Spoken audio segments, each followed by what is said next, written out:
Thank you all for coming out today, and especially thanks to Professor Hickman for all his work in arranging this talk.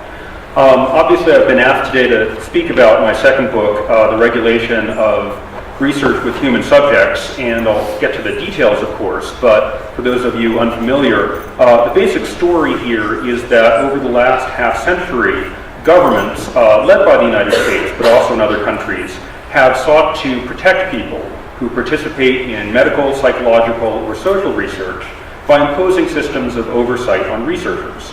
And so this is a story of how people claim authority over scientific knowledge, and also how people claim authority over the people who claim authority over scientific knowledge, and possibly who has authority over the people who claim authority over the people who claim authority over knowledge. And so we sort of, go on forever. And what this means, ultimately, I think, is that this is a story of power, because the power to asking questions is power, and regulating what questions can be asked is a form of power. And I think we all have to be skeptical of power. The IRB system, as I will explain, grew out of a skepticism of the power of experts, and that can be a good thing. But it has, ironically, created its own system of power, and I think that people need to question that power just as much. And particularly, I want to look at the ways that power and expertise are interrelated.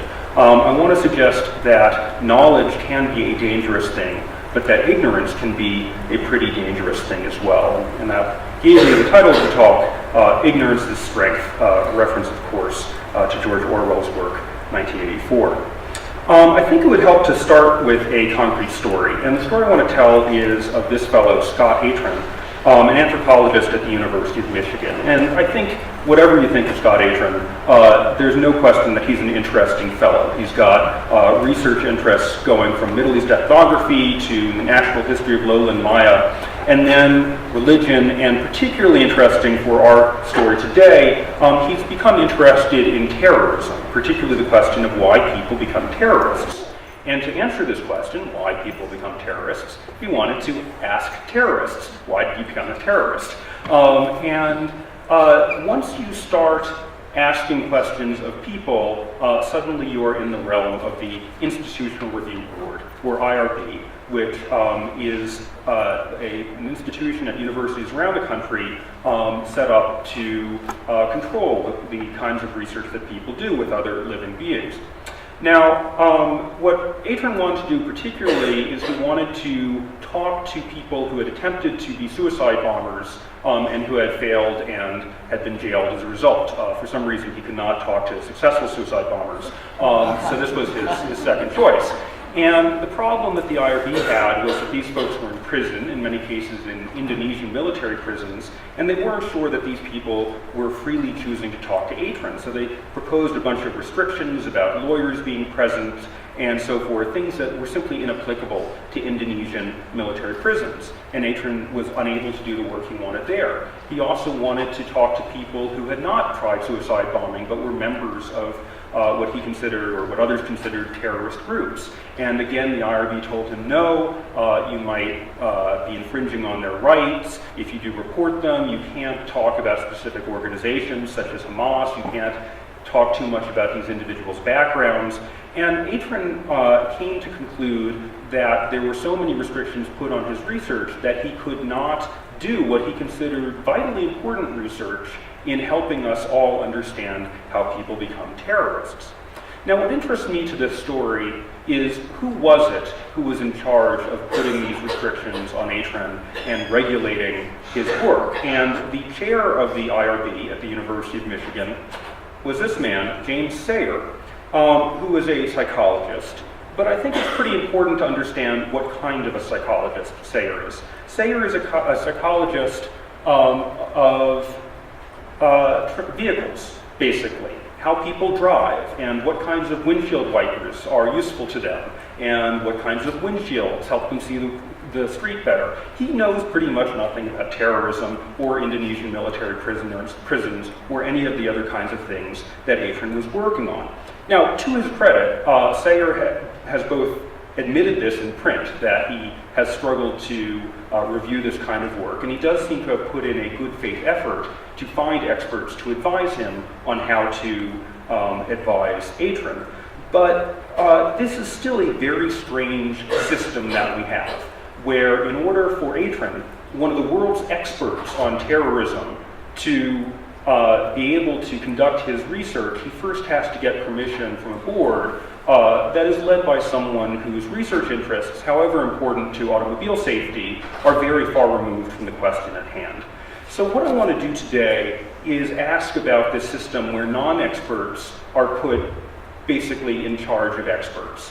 First of all, I want to look at the historical origins of this. How did the IRB systems designers come up with this kind of odd system? Secondly, what are some of the consequences? What kinds of friction are imposed when experts have to get permission from non-experts? And third, what kinds of reforms might be available at the national and local level to ease this friction?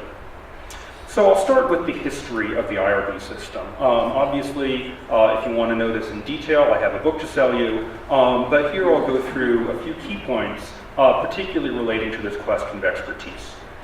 Now, the system emerged actually from a system that values expertise greatly, and that is the system of peer review. You're all in a university, you probably have some idea of what peer review is. But peer review really took off in the post-war period at a time when all kinds of research was being valued as never before. There was an explosion of scientific research after World War II, nuclear weapons, spacecraft, the polio vaccines, and also controversial social science projects, such as Alfred Kinsey's reports on human sexual behavior. The federal government greatly expanded its funding, and as you can see, federal researchers made the cover of Time magazine. And so this was a really exciting time, but with all that expansion came some problems. And as an effort to rein in some of the research that was being done with questionable ethics, in 1966, the Public Health Service, that is the Surgeon General, puts out this public policy 129, which is the first IRB policy from which all others are descended. And the key words here is that there's going to be prior review. Before you go out and do your research, you have to get permission. But the permission will come from your institutional associates. Okay, so if you're at a lab, you basically got to get other people at the lab to say it's okay. So think of the alternatives here.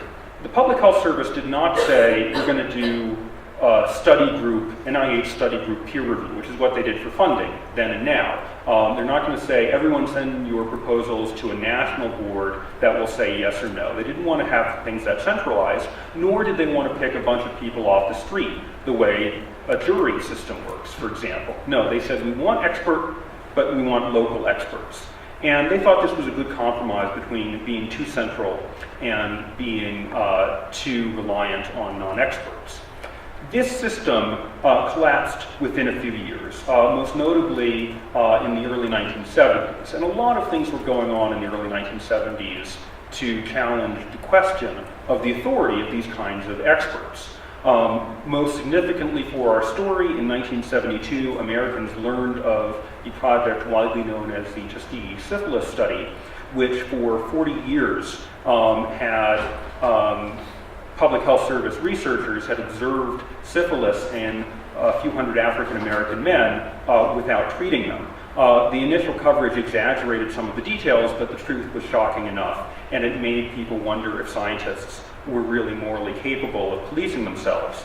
At the same time, there were all kinds of other challenges to authority. You have Vietnam, of course, you have Watergate, and then you have university experts recommending that people go out and watch Deep Throat. So this kinds of thing made people really question authority, and the authority of scientists in particular. And let me give you a statement that I think really exemplifies this kind of questioning authority from the chair of the Berkeley IRB back in 1973. And this is Bernard Diamond, who says, whether it's a Nobel Prize winner or a graduate student, we will not let you be the sole judge of ethical issues in the use of human subjects.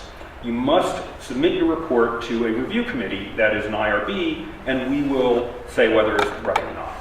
The key words here, though, is even as Diamond was insisting that Nobel Prize winners did not have the authority to judge the ethical validity of their own projects, he was also promising them that the IRB would be somehow specially qualified to review their research. And this is a tension, an ambivalence about authority that I think lives with us today. So let me go through how this tension evolved over the next few decades. Robert Levine of Yale is really one of the architects of the present system, and he was the IRB chair there. And what he's saying about the IRB regulations that emerged of the 1970s is to claim that IRBs are not simply branch offices of the federal government. It was called Office of Protection from Research Risks, or OPRR, back in the 70s. Now it's called the Office of Human Research Protections. But he's claiming that IRBs are not regulatory bodies of the federal government. And I think this is not really true. In fact, if you look at today's IRB regulations, IRBs have a whole lot of things that they have to do to meet federal standards, including registering with the Department of Health and Human Services and following all those rules. So to me, this is very much acting as a branch office of the federal government, even as the claim of local authority persists. So there's one ambiguity there. Another ambiguity is in the Belmont Report, which is a document that you may know that all IRBs pretty much subscribe to. And the Belmont Report itself, I think, reveals this tension. It says that the ideal for reviewing the justifiability of research is accumulation and assessment of information about all aspects of research. Think about how much work that implies.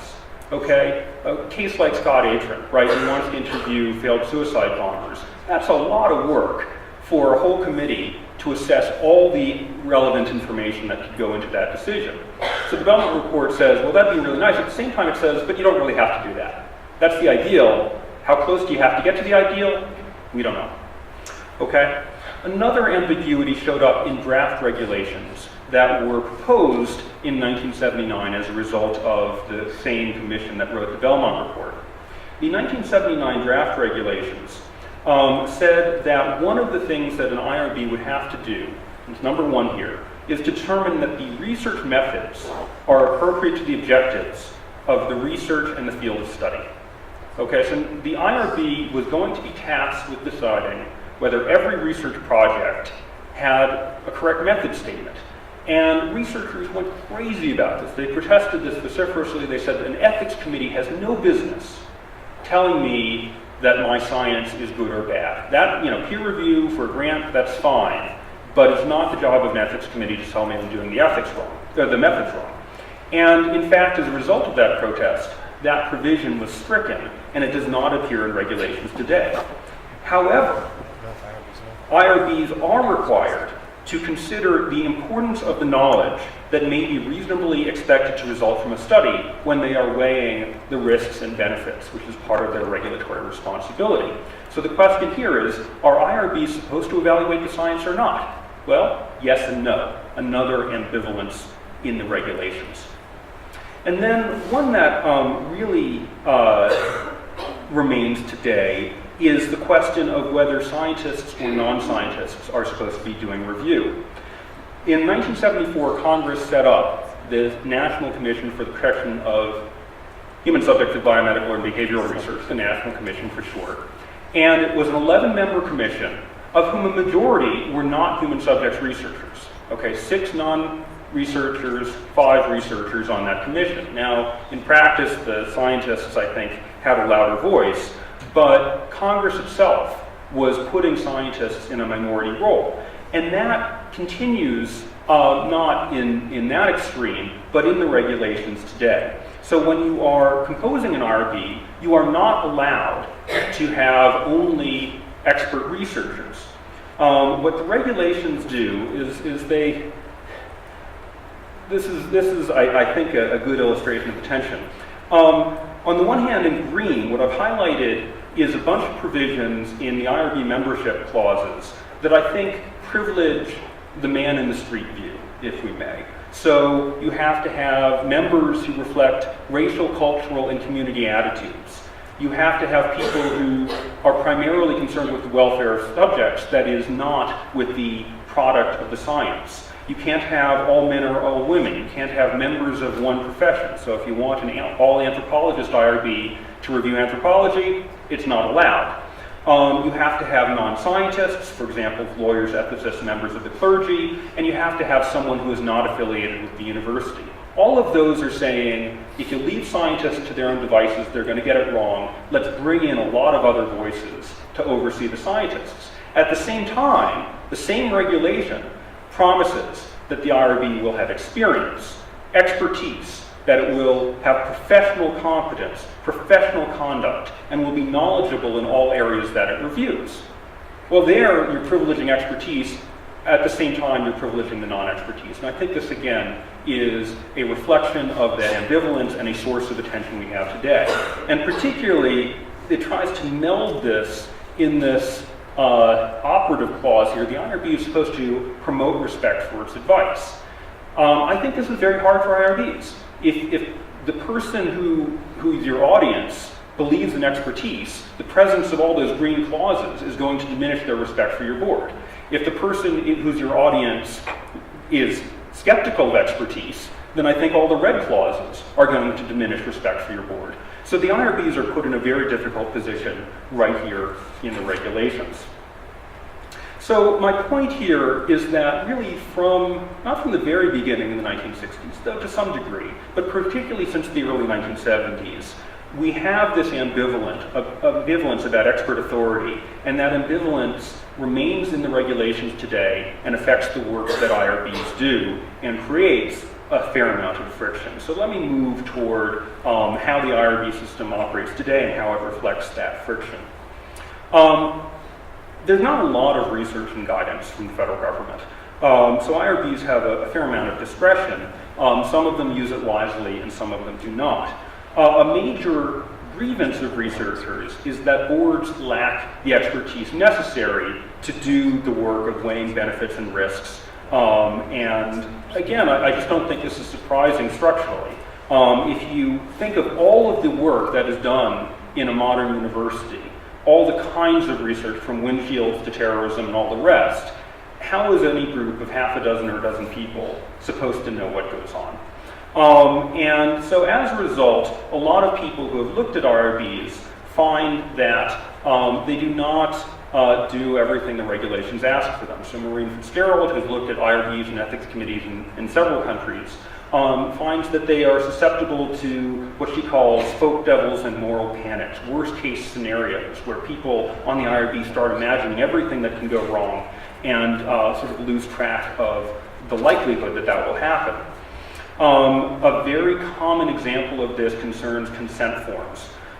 Researchers submit these, IRBs read them carefully, changing a word here, changing a phrase there, even though everyone knows that no consent form is particularly good. And you can sort of test this by giving the same consent form to multiple IRBs, and they will all make changes, and they will all make different changes. So one IRB says it all has to be in the present tense, another one says it will all have to be in the past tense, for example. And empirical studies of this show that IRB review tends to make the forms longer, more complex, and can also add errors as well. And the journal Nature, for example, calls this board games, particularly arguing that these forms are a problem. Another very common problem with IRBs that you see over and over again is the belief that talking to people who have suffered trauma will somehow make the trauma worse. And you can find many examples on the blog. Now, this is an empirical question, and the best evidence we now have is that interviewing people who've had trauma is not harmful or re-traumatizing. And if anything, it is more likely to help people to talk through what happened to them than hurt them. So IRBs, may just not be aware of this empirical evidence. They may also have trouble finding the empirical evidence. Internet research is a good example. Internet researchers have done some studies on this. They asked IRBs, what do you know? Few IRBs are familiar with the guidelines for ethical research put out by internet researchers, and then particularly, they didn't even know how to find that. They didn't know who to ask. We rely on the IT department to advise us. So an IRB looking for an expert finds the guy who can fix your hard drive rather than someone who has done an online survey. So then there have been efforts to train the IRBs to do it better. The problem here is that it's almost an impossible task. These are very busy people. They don't have time to be educated in everything that's coming before them, and some of the efforts have really failed. So UCLA, for example, tried to asked the IRBs to show up at each meeting 5 to 15 minutes early so that they could learn about the latest empirical research, and they found that the faculty members would show up after the training was over because they did not value it. And so this leads to lots and lots and lots of complaints, many of them looking like this, where someone who's expert in a particular field, sexuality research in this case, says, I'm getting these restrictions put on me by anonymous individuals who may not have the same subject matter expertise. We get this a lot with qualitative versus quantitative researchers. This is somewhat older, from 1995, but a qualitative researcher who came before a hospital IRB in this case, and they started screaming at him that he didn't have numbers in his paper, and therefore it was not valid science. And you can get lots of examples of people who have some methodology that has been going on for decades, snowball samples or whatever, that is sort of the core of their discipline, and suddenly the IRB is telling them that it's invalid. And in many cases, the researchers are frustrated that there's no one on the board who understands their work. Now, some IRBs get around this by appointing one member who is expert in a particular area. What happens then, from what I've heard from these members, is that member then becomes solely responsible. So Raina Lederman at Princeton, for example, for a long time was the only anthropologist on the Princeton IRB, and she was basically solely responsible for reviewing all of the anthropology projects, and the rest of the board would vote however she voted. Well, that might work, but it is a perversion of the system as it exists on paper. These are supposed to be consensus decisions. So I think that's of dubious validity. In other cases, IRBs simply judge projects in a way that I consider pretty arbitrary. So in her book, Laura Stark has described viewing 3 IRBs at work. She actually sat in on their meetings, and one of the most consistent things they did was to reject proposals that had a lot of typographical errors, in the belief that one's typography and spelling were an indication of one's ethical character.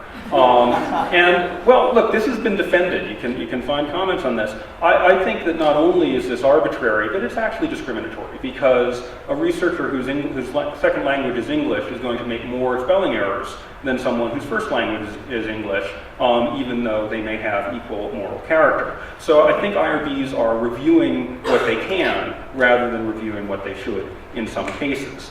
And this isn't just bad for researchers, of course. This is also bad for for participants in research who at some level are counting on the IRB to protect them. And you can read work by Carl Elliott, for example, on cases where IRBs really, I think, let research participants down. So IRBs can be overestimating the risk in many cases while underestimating the risk in other cases because they don't have good tools to evaluate the risk properly. And again, I think that a lot of this is systematic. And it depends not on the individual people at universities, but rather how the whole system works. So one problem, for example, is there's been a shift away from more expert research to less expert research. This is a claim fairly recent by James Oakes. I don't know why I didn't put the citation up there, but he's claiming, and you'll see this in many cases, well, IRBs are just made up of peers, so why would they have any reason to restrict the research of people who are in the same boat as they? Well, what I see is actually a shift away from faculty governance in this issue towards staff power, and particularly this shows up in the work of a group called Primer and the establishment of something called the Certified IRB Professional. I think the very existence of something called the Certified IRB Professional is a major shift away from the premises of the IRB system as designed in the 1970s. Remember, the early system, you'd have expert researchers talking to community members, and nowhere in there is there a role for someone in between who is a professional ethics person, right? So this kind of shows up in the 1990s, that there's going to be someone who is not the amateur off the street, nor the dedicated researcher, but someone whose main expertise is knowing the regulations and applying them. Now, some people do this job very well. It is, of course, important for universities to be compliant with federal regulations. Others do it fairly badly, and the problem is that there's not a lot of accountability in their work. So let me give you what I consider a pretty gross example of this. In 2011, the IRB office, not the IRB itself, but the staff office at Indiana University was telling researchers that the IRB would not approve research on Facebook and MySpace on the grounds that both sites explicitly state that their site is not for research but for social networking only. Now that is a factual claim, is it not? Well, it's a factual claim that is easily tested. I went over to the Facebook page, and this is what Facebook says. If you collect information from users, you have to obtain their consent and tell them that it's you and not Facebook that's doing it. And you also have to tell them how you're going to use your stuff. So Facebook does have rules about doing research, but those rules are not the rules that Indiana University claimed, which Indiana University claimed that there was a ban on research. So in some cases, IRBs and their offices are simply providing bad information. And then this information spreads. So I found the same claim on the University of Massachusetts Boston website. Identical wording, right? In the case of Facebook and MySpace, explicitly state all the rest. Now, I don't know which came first, the Indiana version of this or the UMass version, because neither of them cited each other. So all I can tell you is that one university employs a fabricator, the other employs a plagiarist, and they're both working in research ethics offices. You can find comparably false claims about provisions of Facebook, provisions about federal regulations all over the place. I have many examples on my blog. And you can find similar examples of sloppiness by scholars, of course. What's different about it when an IRB makes a mistake like this is that it is constricting someone else's intellectual freedom to do the research they want to do. If I make an error in one of my articles, you don't read the article, you write that review. When a university ethics office makes an error like this, it really clamps down on what other people can do. I've not been impressed by the systems that a lot of IRB offices use to find and exchange knowledge. When I first got interested in this, I joined the IRB Forum, which is now run by Primer, and it's a place where IRB officers can get together and sort of discuss proposals. And I was pretty appalled, quite frankly, by the low quality of the discourse there. Someone will say, what do you think about this proposal? And a bunch of other people at other universities will say, well, here's how we do it, without any citation to empirical research, to regulation, well, maybe to regulations in the Belmont Report, but not to any of the scholarship that I read. Another example of what I consider a pretty low-grade information source is the infamous CITI program, which stands for Collaborative Institute Training Initiative. Probably have it here. It's at thousands of universities around the country, and many universities require every researcher to complete this online training system before they will be allowed to do research with human subjects.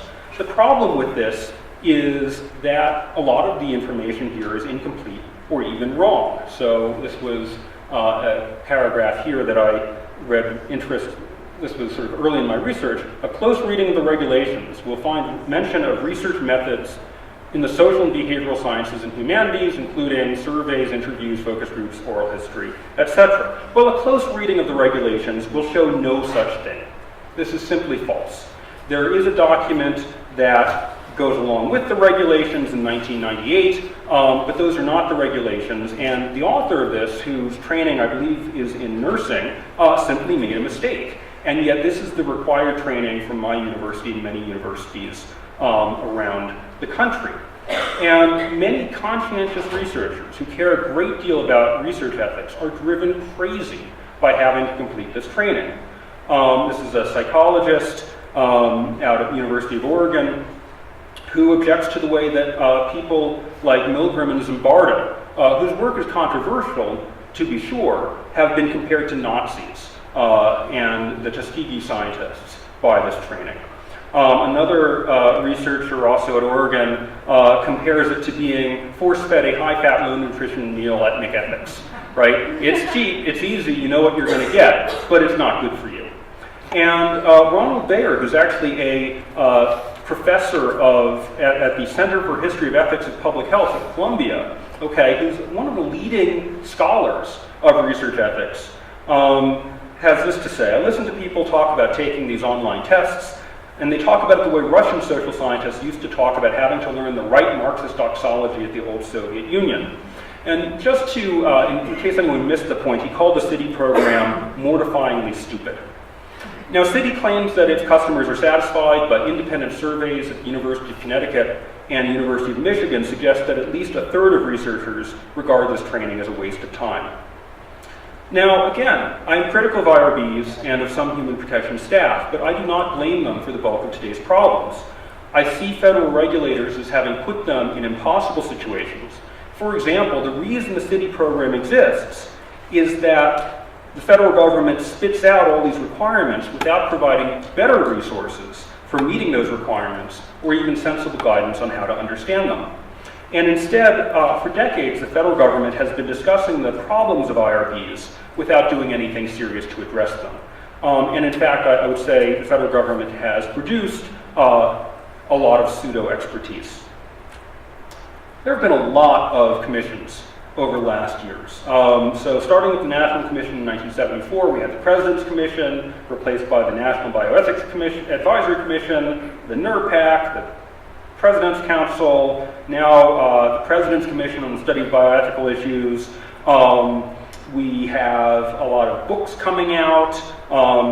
Particularly in 2002, there's this work by the Institute of Medicine that had a companion volume specifically about social and behavioral sciences.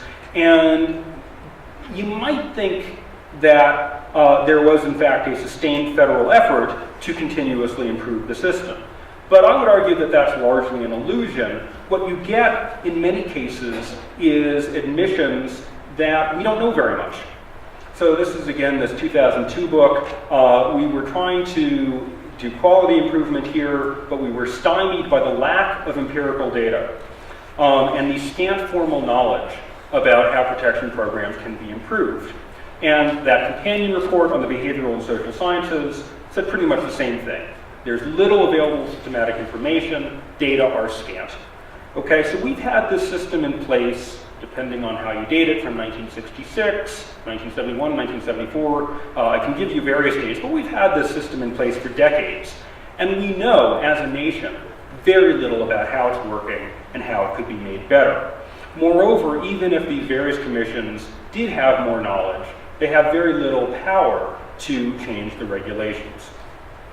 So, as Lenin said, what is to be done? In the long run, I think we need a better regulatory regime in this country. And I think we need one that is grounded in the scientific principle of trial and error, learning from experience. In case this sounds utopian, there is one in Canada.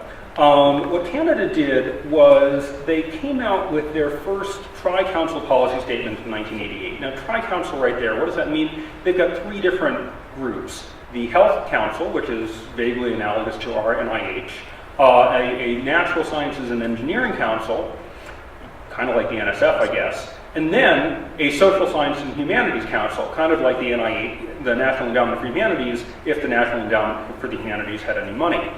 And they gave them equal weight in framing their ethics regulations. Now, the 1998 report wasn't very good. They based a lot of things on what I consider flawed United States models. They got a lot of complaints. But then here's what happened. They revised their regulations, they're not technically regulations, their guidance, in response to concerns and complaints and experience.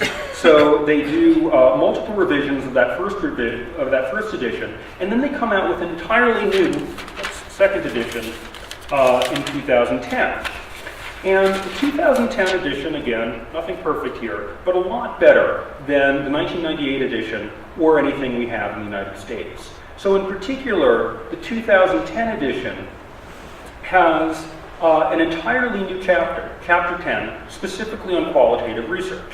Again, this is one of the main complaints about IRBs in the United States is that if you're doing ethnography, if you're doing oral history, if you're doing folklore, if you're doing community-based research, all kinds of qualitative research, you've got someone in the back of the IRB saying, well, this isn't statistically valid. Right? What is the hypothesis that you're testing here? And, you know, if you added up the hours that IRBs and researchers spend arguing about when you need a hypothesis and when you don't, you could save a lot of time in this country. Well, Canada recognized this, and they specifically wrote an entire chapter saying you've got to have different ways of measuring the validity of qualitative research. And when this came out in 2010, I thought, wow, that's great, but it's going to be a warm day in Winnipeg before we get anything like that down here. The American regulations are so entrenched, how are they ever going to change? Then, and this was real surprising to me, in summer of 2011, the Department of Health and Human Services issues an Advanced Notice of Proposed Rulemaking, or ANPRM. And what they basically said for the first time in about 30 years is our regulations aren't working too well. Specifically, they've got burden, delay, and ambiguity for investigators, indeed. And we have to reduce it, indeed. So this was very exciting. First time in 30 years that the US federal government has really said we might need to think about changing these regulations. And the chief person behind the reform is Dr. Ezekiel Emanuel, Rahm Emanuel's brother, for those who care about these Washington things, who was at NIH at the time, now at the University of Pennsylvania. And one of the key claims he made in explaining why we needed this policy is that IRBs lacked sufficient expertise. As he put it, a single IRB often reviews research on a wide variety of scientific topics and research settings, some of which are not aligned with the scientific expertise of the board members. Or to put it a little more bluntly, right now all we have on risk is your gut reaction and my gut reaction, which is worthless, in my opinion. So a lot of this proposed reform is designed to replace those worthless gut reactions with more empirical and expert evidence. And just the fact that this report, the proposed regulations, came with pages and pages of footnotes, I think right there is an example of the mindset behind it. The idea that they're going to read everything that's been written on IRBs, including stuff that I wrote. It's authoritative, right? They read my book. This is, what I want to suggest is this is a different philosophical approach to the problem than you will find in the city program or on IRB Forum or on the IRBs that were observed by Laura Stark and Maureen Fitzgerald. Now there are some worrisome aspects. These are still primarily health researchers like Dr. Emanuel who are writing these, and a lot of their proposals for extending rules from the Health Insurance Portability and Accountability Act, or HIPAA, to other kinds of research are very bad ideas, and some of their specific proposals about biobanking are very bad ideas, and we can go into the details later at the Q&A. So I don't want to suggest that this is great, and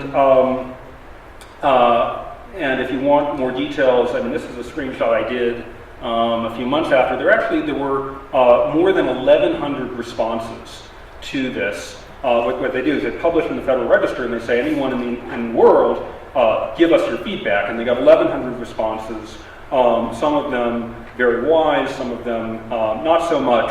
But one of the interesting ones, since I was invited here by the anthropologists, I should say that the American Anthropological Association submitted what I think is one of the very best responses.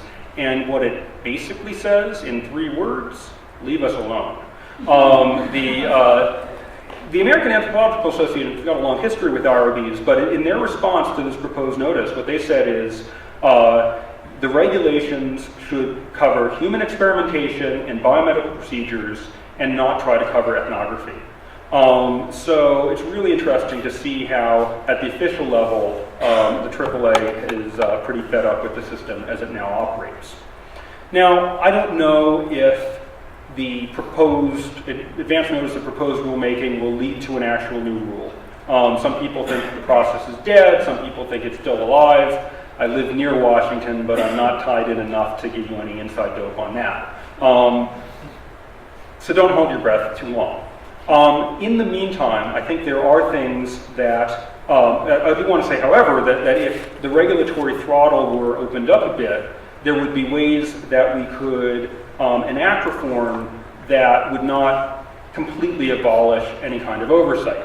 One example, for example, is the Macalester system. So Macalester College, it's a teaching college, not a research university. Most of the research there is by students, and most of it is not really covered by federal regulations. So that means they can do things with the IRBs that don't meet federal standards. And in particular, they've done departmental committees, where the geography department here, for example, has a 3-member ethics committee to oversee undergraduate research. So it's more of that original idea of institutional associates, people who know that kind of research very well, no community members, no windshield psychologists, just some human geographers reviewing research in human geography. That might be opened up if there were some deregulation. A bolder proposal was fleshed out here in, oh gosh, I think this was Science. Yeah. By Robert Klitzman of Columbia, which is to have more retrospective review. A lot of what IRBs do, by its nature, is guesswork. They bring in a proposal, they say, here's what we think might happen. And what they don't have is a responsibility to see what did happen to previous proposals. So if you think about other forms of research misconduct, plagiarism, falsification, fabrication, all of those are policed retrospectively. We trust the researcher to do the right thing, and then if you're found out that you did the wrong thing, you're booted out, right? So Klitzman and others have proposed moving to more of that retrospective review. To come back to the American Anthropological Association, what they think we need is a national commission specifically of social scientists, and even there, they're very careful to be representative. We want humanistic social researchers, we want legal scholars, historians, sociologists, to sit down and talk together, not about drug trials, not about medical devices, but specifically about the problems of research in social sciences and humanities. Now, this seems like a pretty obvious step to me, but again, we're close to half a century into this process, and this has never happened in this country. So this would open up some space as well. My question is this idea of a commission of social scientists to make rules for social science. Is that common sense, or is that a radical reform? Unfortunately, I think it's both. I think common sense would be a radical reform compared to what we've had over the past decades. So again, I think we have a national problem that has been imposed on us by federal regulators. That said, I think there are few things that local IRBs and IRB offices and universities could do under the current regulatory regime to make things a little better and to bring in more of that expertise that I think has been crowded out. So one idea is to embrace faculty governance. The principle of faculty governance is under attack in all kinds of ways. You can find all kinds of books about the corporate university and the rise of the administrators and all the rest. But we still, at least at many universities, have some idea that the faculty know best about things like tenure, about curricula, and I think research ethics could be there as well. And this is unfortunately not the case at most universities. At most universities, the IRB is essentially a creature of the administration. Typically a vice president for research who is responsible to the federal government will appoint the members, appoint the staff, and let them set their own rules. What a few universities, such as Ohio State, UCLA, University of Cincinnati, University of Michigan, University of Texas at Austin, okay, these are leading research universities. What some of them have done is they've set up policy committees, not to review individual cases, but to provide guidance on things like how should we deal with undergraduate research? How should we deal with qualitative research? Should we have an appeals process? okay, that really allow faculty to have some input on how the IRB will be run within the scope of federal regulations. Are these perfect? I don't know. We're spinning up one at George Mason University. I've been appointed to it. I will let you know how it turns out. But if nothing else, I think it's a promising sign of respect that the faculty are being asked to contribute in this way. Another step that we could get to more evidence-based ethics is to share ethics applications. Right now, you write an ethics application, you send it to an IRB, it's never heard from again. This means that people around the world are proposing similar projects on internet research, on sexuality research, whatever.